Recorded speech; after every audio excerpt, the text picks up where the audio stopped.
dan siap untuk mendengar sesuatu firman yang dari Engkau, Tuhan. Bicaralah kepada kami, bicaralah kepada setiap kami secara pribadi, Tuhan. Biarlah firman-Mu yang menguatkan kami, biarlah firman-Mu yang menjadi panduan kami menjalankan hidup kami. Kami yakin dan percaya, melalui firman-Mu, hidup kami bisa diubahkan. Hidup kami bisa sesuai dengan keinginan-Mu, Tuhan. Di dalam nama Tuhan Yesus kami berdoa. Amin. Shalom. Selamat pagi. Boleh buka 1 Tesalonika pasal 2 dan kita akan membaca dari ayat 1 sampai ayat ke-4.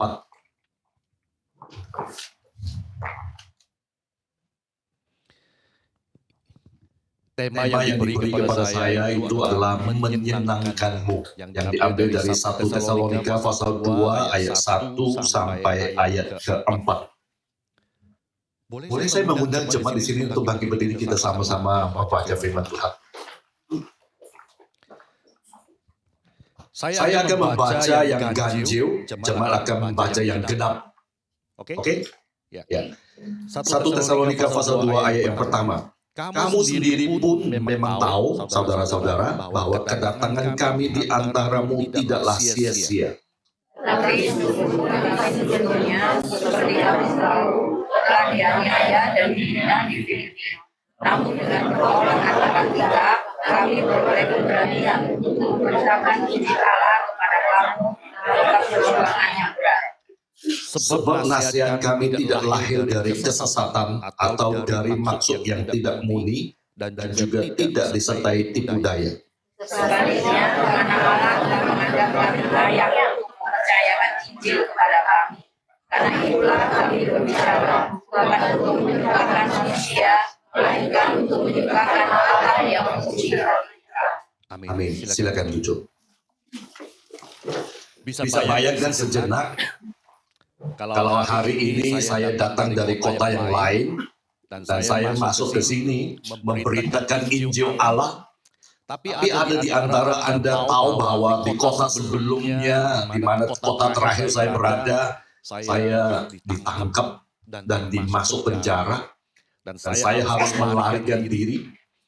Dan Anda yang tahu saya yang ditangkap masuk dalam penjara itu mulai mengumpulkan massa untuk menentang saya. Saya berada di sini hanya 3 minggu. Tiba-tiba satu tengah malam saya harus kumpulkan keluarga saya, masuk dalam mobil tengah malam dan lari keluar kota. Bisa bayangkan itu? Itulah yang terjadi dengan Paulus. Kalau tadi kita melihat di ayat kedua, tetapi sungguh pun kami sebelumnya seperti kamu tahu, telah dianiaya dan dihina di Filipi. Namun dengan pertolongan Allah kita, kami beroleh keberanian untuk memberitakan Injil Allah kepada kamu dalam perjuangan yang besar. Paulus datang ke Tesalonika dan dari Filipi, di mana di Filipi dia ditangkap, dimasukkan penjara. Bahkan punggungnya itu sudah dicambuk, masih luka. Dia lari diri dari situ. Dia berkhotbah di Tesalonika hanya selama kurang lebih 3 minggu. Lepas itu dia harus lari lagi.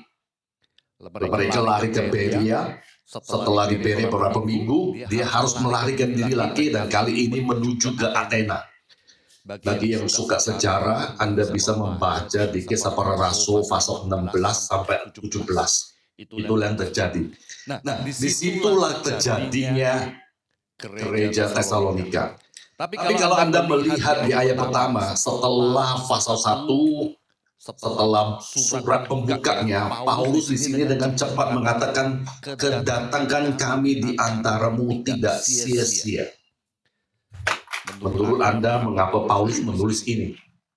Saya belajar di sini, itu karena ada beberapa musuh yang mengklaim kunjungan Paulus ke Tesalonika itu adalah sia-sia. Hanya 3 minggu di sana.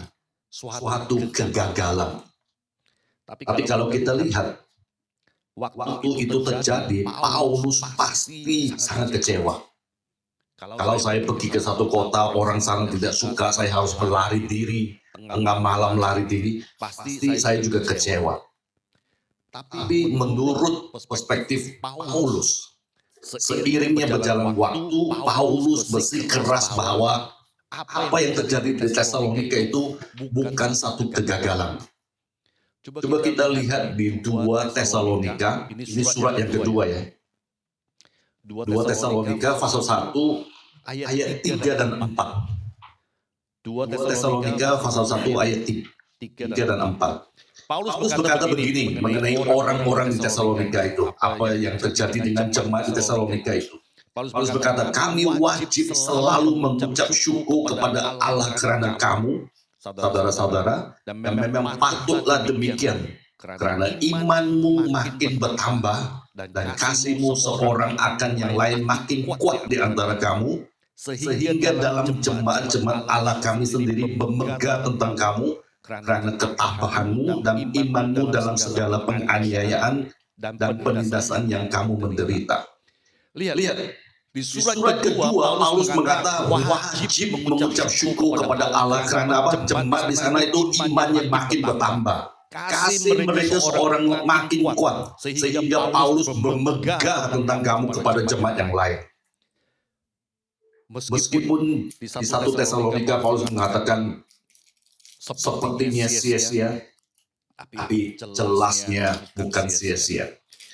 Pada kenyataannya kita ini dalam hidup ini pasti ada satu waktu, satu ketika kita pasti mengalami sesuatu kegagalan. Pasti. Namun kegagalan itu tidak membuat Anda menjadi seorang yang gagal. Coba lihat di Amsal pasal 24 ayat 16. Amsal pasal 24 ayat 16. Sebab 7 kali orang benar jatuh, namun dia bangun kembali. Tetapi orang fasik akan roboh dalam bencana. Saya ingin berkata, bahkan orang yang benar, orang yang baik pun akan jatuh dan pernah gagal. Tetapi orang benar, orang yang baik itu akan bangkit dan terus berusaha. Kalau kita membaca di Amsal ini, di sana mengatakan orang fasik tersandung, tetapi mereka akan roboh dalam bencana. Kalau kita melihat surat Ibrani, khususnya pasal 11, kalau Anda tahu, surat Ibrani pasal 11 itu adalah daftar orang-orang beriman. Dan para teolog hamba Tuhan sering mengatakan disitulah daftar orang-orang beriman. Tapi itu juga bisa menjadi daftar orang-orang yang gagal. Contoh di sana ada Abraham. Abraham orang yang berbohong tentang Sarah istrinya. Ada Yakub. Ada juga namanya Ribka namanya. Mereka berbohong kepada Ishak dan mereka mencuri berkat dari Esau. Di sana juga ada Musa.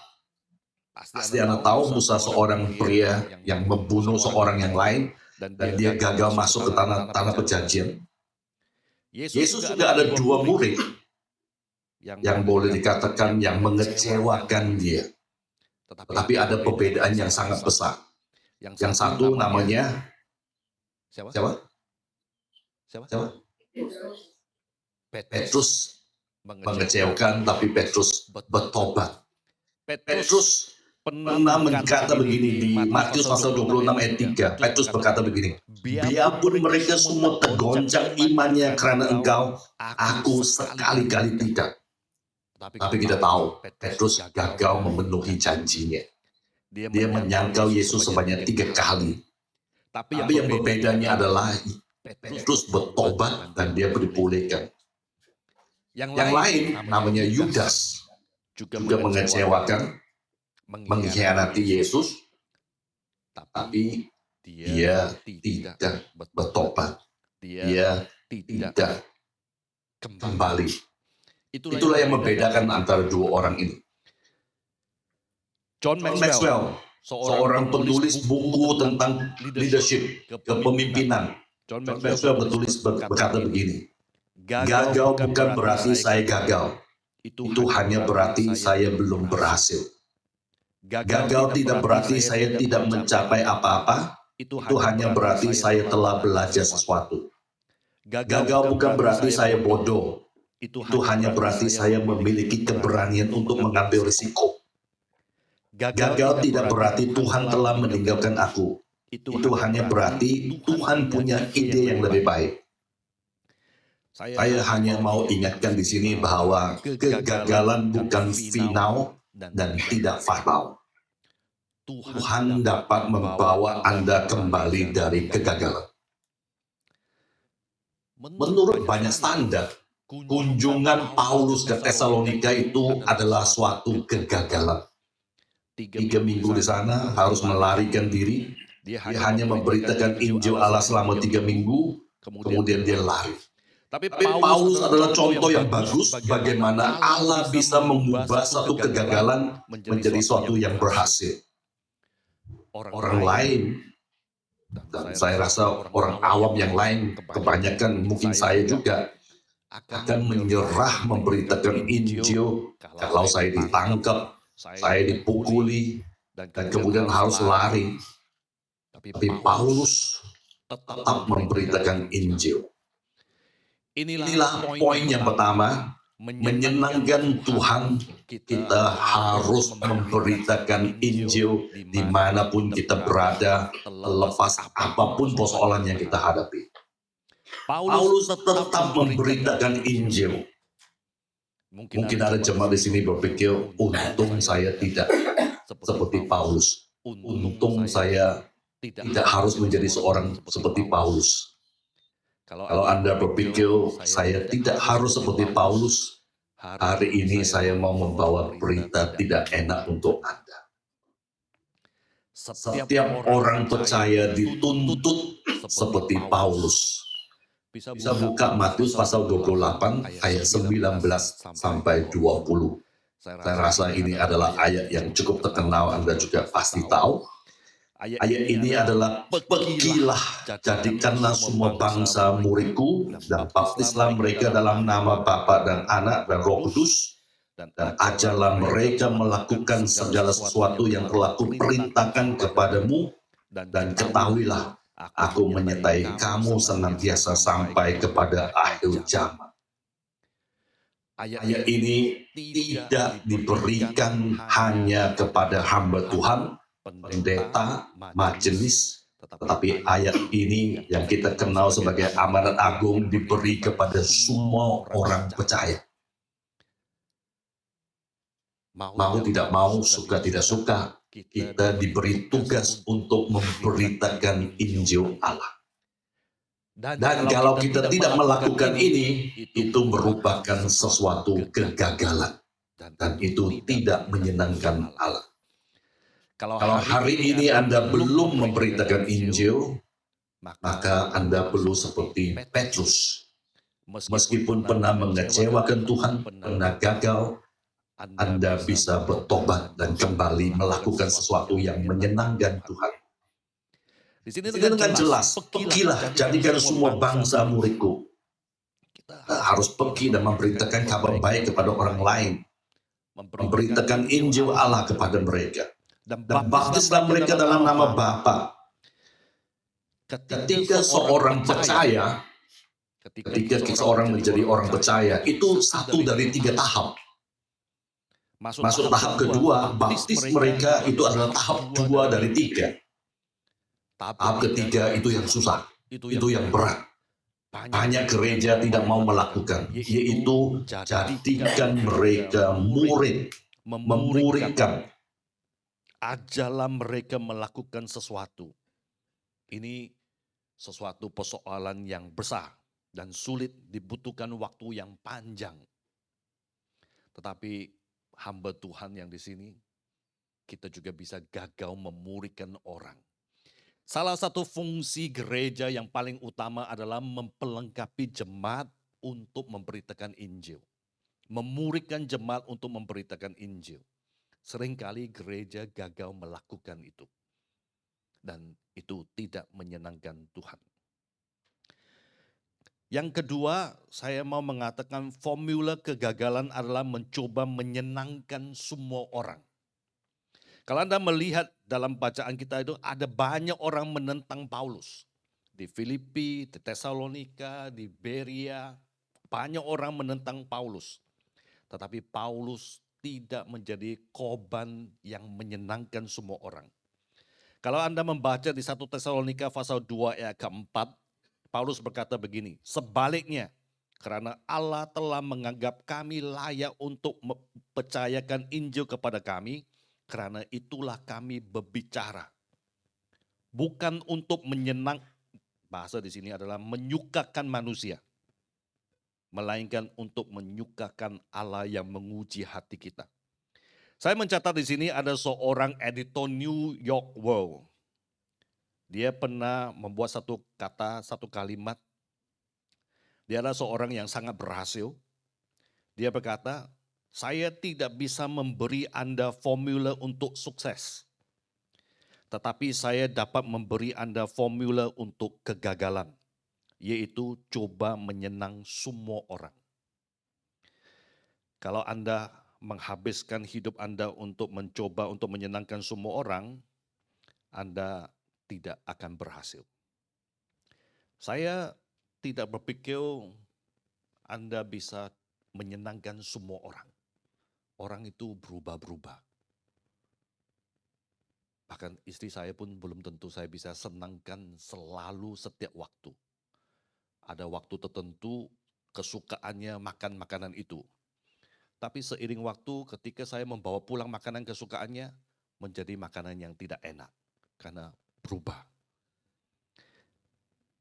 Dalam surat kepada Galatia, Paulus menulis, Galatia pasal 1 ayat 10. Jadi bagaimana sekarang? Apakah ku cari kesukaan manusia atau kesukaan Allah? Adakah ku coba berkenan kepada manusia? Sekiranya aku masih mau mencoba berkenan kepada manusia, maka aku bukanlah hamba Kristus. Suka tidak suka, mau tidak suka, dalam kehidupan kita ini kita seringkali diperhadapkan dengan persoalan ini. Mau menyenangkan Tuhan atau menyenangkan manusia. Ini dua pilihan yang susah. Tapi saya ingin berkata begini, ketika Anda menyenangkan Tuhan, tidak persoalan siapa yang Anda tidak senangkan.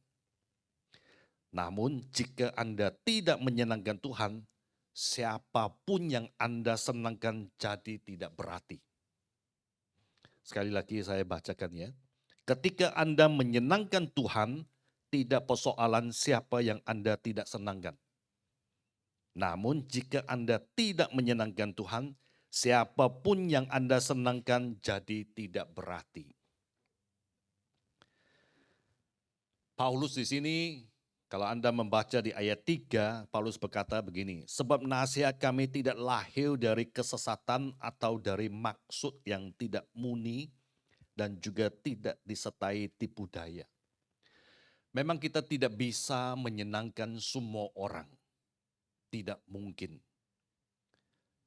Tapi nasihat Paulus di sini adalah meskipun kita melakukan Injil, berbicara kepada orang lain, kita harus dengan maksud yang murni dan tidak disertai dengan tipu daya. Paulus tidak menipu orang untuk membuat satu keputusan dengan hati yang murni. Ayat keempat, sebaliknya karena Allah menganggap kami layak untuk mempercayakan Injil kepada kami, karena itulah kami bicara. Yang dibicarakan adalah Injil.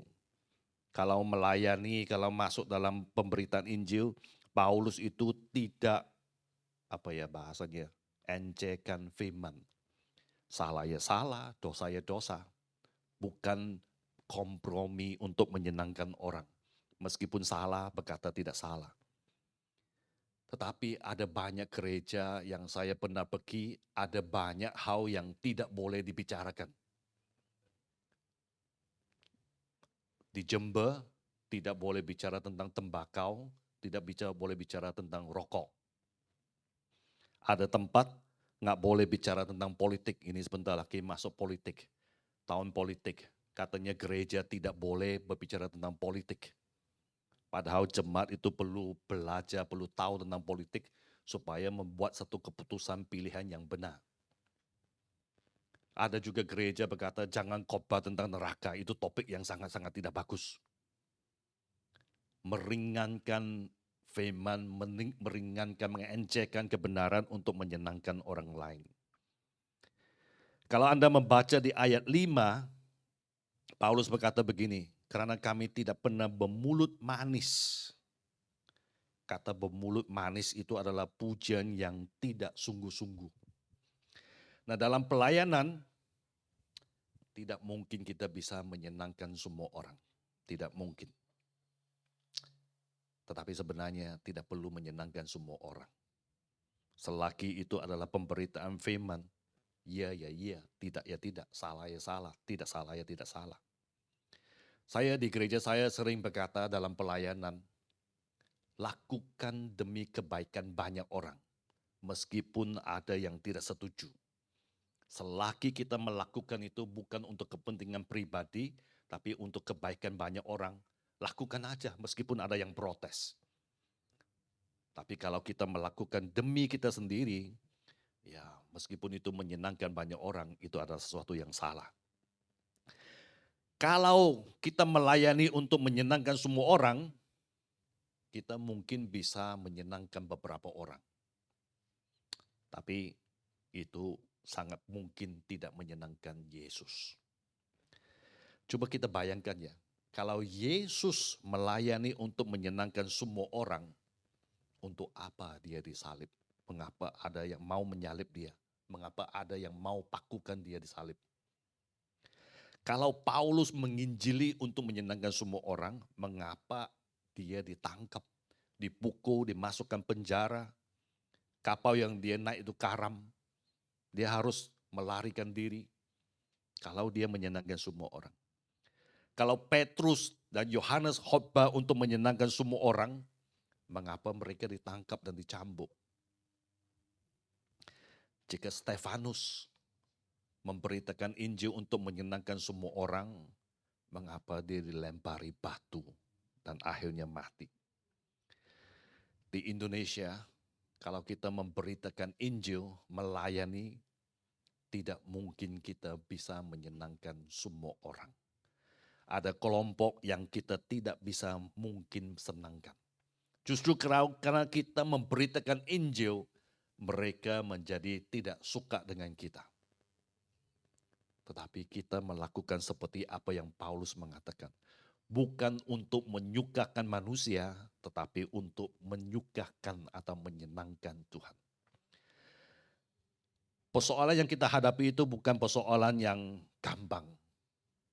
Bagi yang belum tahu, Indonesia ini melakukan pengkabaran Injil, melakukan misi, itu adalah suatu tugas yang cukup bahaya. Dan belakangan ini pasti Anda tahu ada banyak Kristuber yang ditangkap. Berapa waktu yang lalu saya ikuti satu seminar di mana para pengacara berkumpul, pengacara memberi materi, memberitakan kabar baik tanpa melawan hukum. Kalau kita lihat hukum di Indonesia ini, kalau kita melakukan pemberitaan kabar baik, memberitakan kabar Injil Allah kepada mereka, kita sebenarnya sedang melawan beberapa hukum di Indonesia.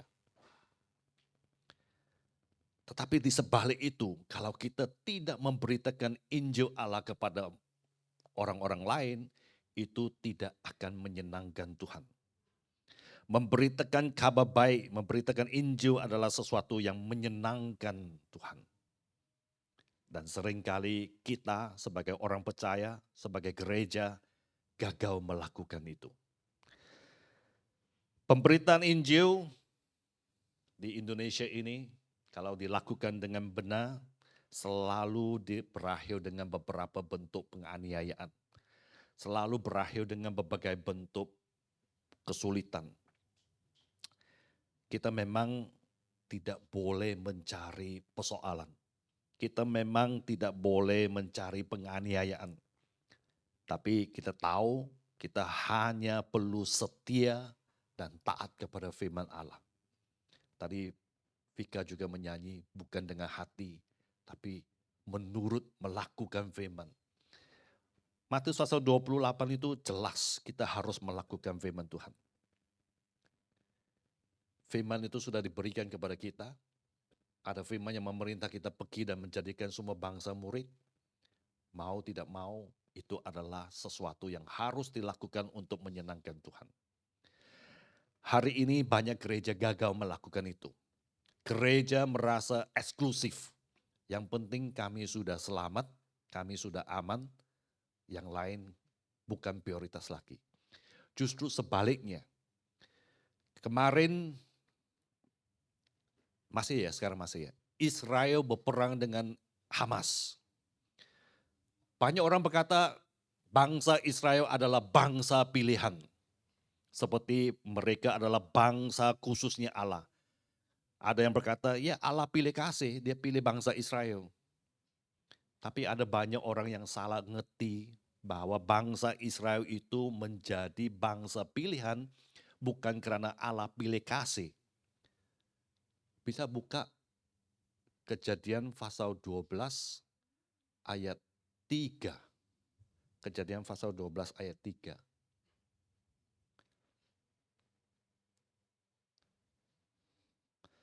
Saya buka dulu ya. Kejadian pasal 12 ayat 3.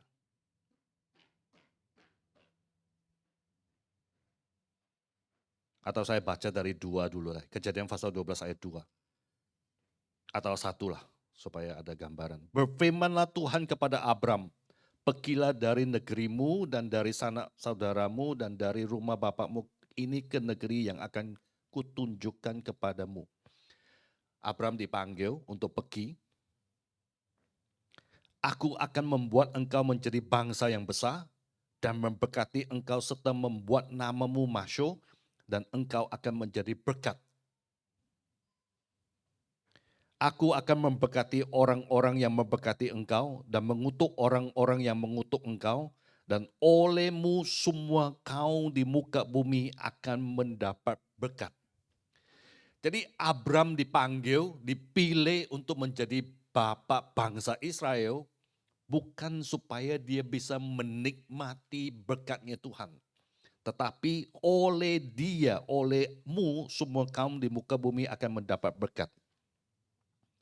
Bangsa di Israel dipilih menjadi bangsa pilihan supaya bangsa Israel menjadi berkat kepada bangsa yang lain.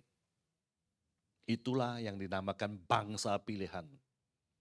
Nah, hari ini kita sebagai orang percaya, sebagai orang gereja, sebagai umat Kristen, kita juga disebut sebagai orang pilihan. Bukan karena kita hebat, bukan karena kita ganteng, bukan karena kita luar biasa, tetapi oleh karena kasih karunia. Tapi kita juga dipilih bukan karena Tuhan pilih kasih. Kita juga dipilih supaya kita menjadi berkat kepada yang lain. Supaya kita bisa menjadi saluran berkat kepada yang lain dan semua orang bisa mendapat kabar baik. Itulah kita menjadi orang pilihan. Maka Tuhan menyuruh kita pergilah jadikan semua bangsa muridnya. Itulah jadi berkat. Tapi kita gagal.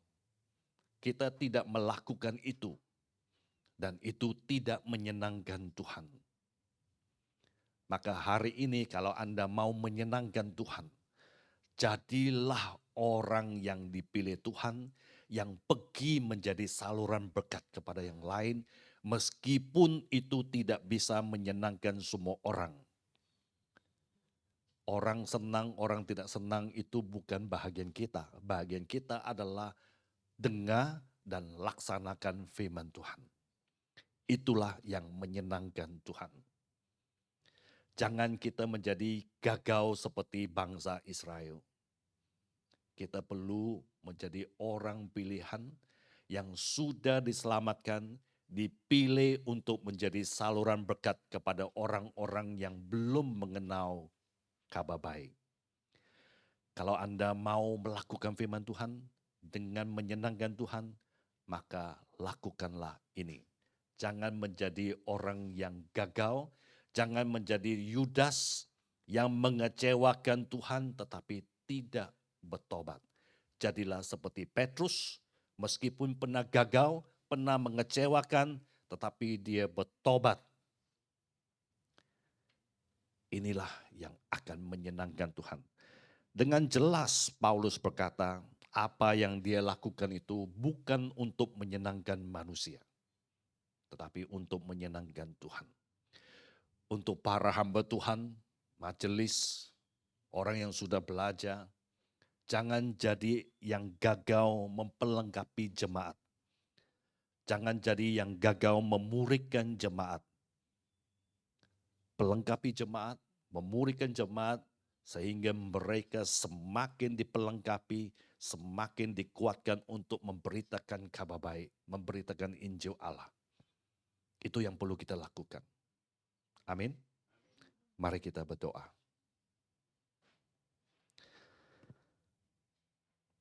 Bapa yang di surga, seringkali ketika kami menjalankan kehidupan kami gagal melakukan apa yang Engkau inginkan.